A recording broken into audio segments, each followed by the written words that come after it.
While we have tackled in our previous video what we need to have an understanding between the banks, the SACCOs, insurance companies, and the money markets.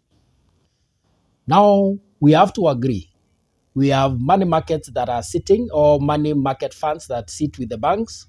Others are sitting with the insurance companies, and we have others that are sitting pretty with the investment banks.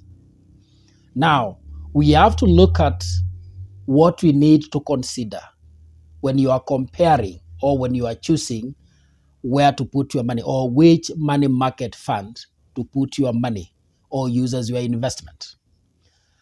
One important thing that we must remember is that any investment has to be pegged to a goal or a purpose. And our goals, apart from the characteristics or the qualities of a goal, our goals can be divided or can be classified. We have immediate goals. We have short-term goals, which should happen within a period of not more than a year. We have medium-term goals that should be in a period more than a year, but a maximum of 3 years. Then we have long-term goals, what we want to achieve in a period that is more than 3 years. So these goals should also inform our choice of investment and where to put that investment. Primarily, banks are transactional, or banks are created for safekeeping of money and facilitating our transactions. So our immediate goals would require we put our money where it can easily be accessed. Remember, it's not a question of emergency. There are needs that are so immediate that you would require your money anytime. With that, immediate goals, we can have the money resting in a bank account or in our mobile phone wallets.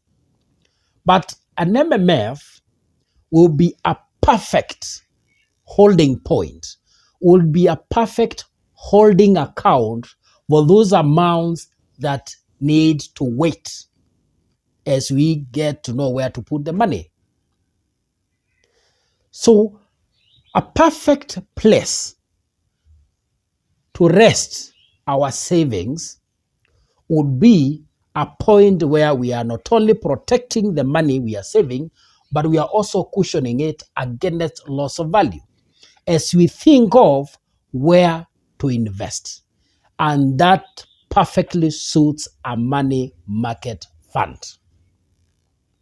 Because a money market fund will offer the two: safekeeping of your money and protection against loss of value. Meaning it's a facility that generates money. So, because we have so many money market funds, we have so many fund managers, there are salient factors that you need to look at when you are choosing your money market fund. And this also is informed by your needs, the goal or the purpose for which you are keeping that money. There are basic factors that you can look at. These are the factors or attributes that are uniform across all the money market funds. But number one is you look at regulation and whether that fund is registered. Because if you put your money in an unregistered fund, in the event of anything happening, I don't know, where do you claim or where do you go for your money? So the first thing you have to establish is whether that fund is registered and regulated by the regulator, that is CMA. Then number two, because we are keeping our money for a purpose, we need to look at the aspect of accessibility. How easy can I access my money in the money market fund? Remember, the need could be emergencies. The need could be a long-term investment. Remember, we have divided our goals or our purposes into several clusters. If I'm holding my money in a fund for emergency cases, emergency is so accidental, it's not timely. I will need to access that money soonest possible, more or less like accessing a bank account. So you are supposed to look for or compare the period or the turnaround time in withdrawing or accessing your money. We have money market funds that will take a day, others will take 2 days, 3 days, but on average, many take 2 days or 3 days. But for an emergency, you are better off holding your money in a money market fund that is accessible in a day. Number 3 is an understanding that a money market fund is a perfect example of collective investment schemes or aggregation schemes, pooling, a fund that brings different people together with different amounts of money to create a collective amount that can be invested in the market. Now, with that, we have to look at accessibility of that fund in terms of the initial amounts that are required and possibly any additions, the minimums for the additions to the fund.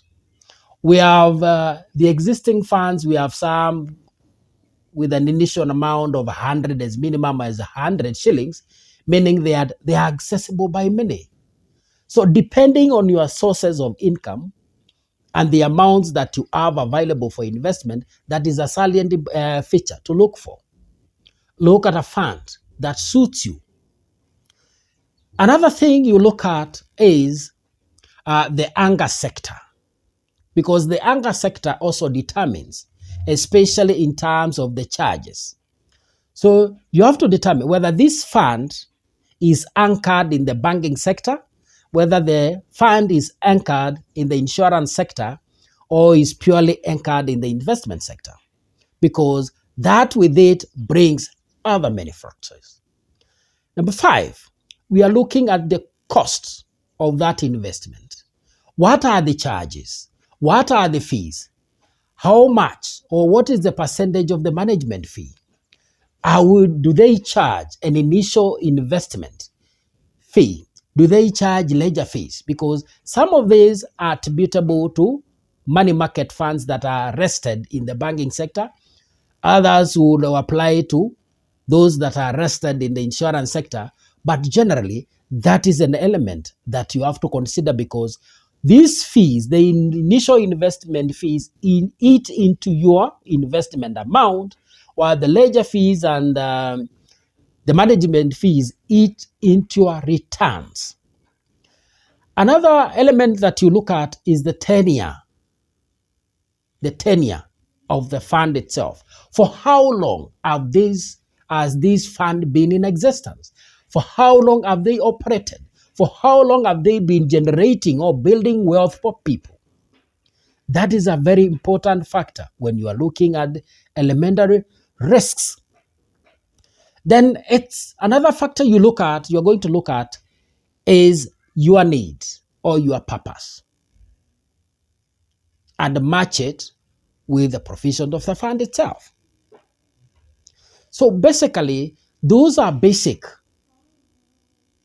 not forgetting the rates of return. But most important thing that you must remember, there is a direct correlation between risk and return. There is a direct correlation between the risk and return, in that the higher the return, the higher the risk. So in most cases, a fund that promises to give you a high rate of return indirectly speaks into the amount of risks that they are willing to assume. And that means that is a fund that is assuming high risks. So you have to look at your risk appetite level. If you are a person who would want to put his money in low risk avenues, then that informs you not to go for a fund because it's paying the highest return. you need to look for a medium, a fund that gives you a medium rate of return, because the return is basic. There are other things that are more salient than the return itself. Think of another items like the customer experience, their customer service. Is it a fund that is reachable? Is it a fund that once you make a call, you are assured somebody will save it from the other end? Another important element, you would have to look at who owns that fund, because that goes towards trust. Consistency of the fund in terms of generation of wealth and returns. Don't just look at the return that has been given at the time you would want to invest. Go back, look at their historical data, look at the kind of returns that they have given over time and their consistency. Is it a fund that is consistent? It can maintain a uniform rate of return over a long period of time, or it's a fund that fluctuates all of a sudden. Basically, those are the basic important factors that you need to look at when you are comparing one fund to another in order to choose where to put your money. Thank you.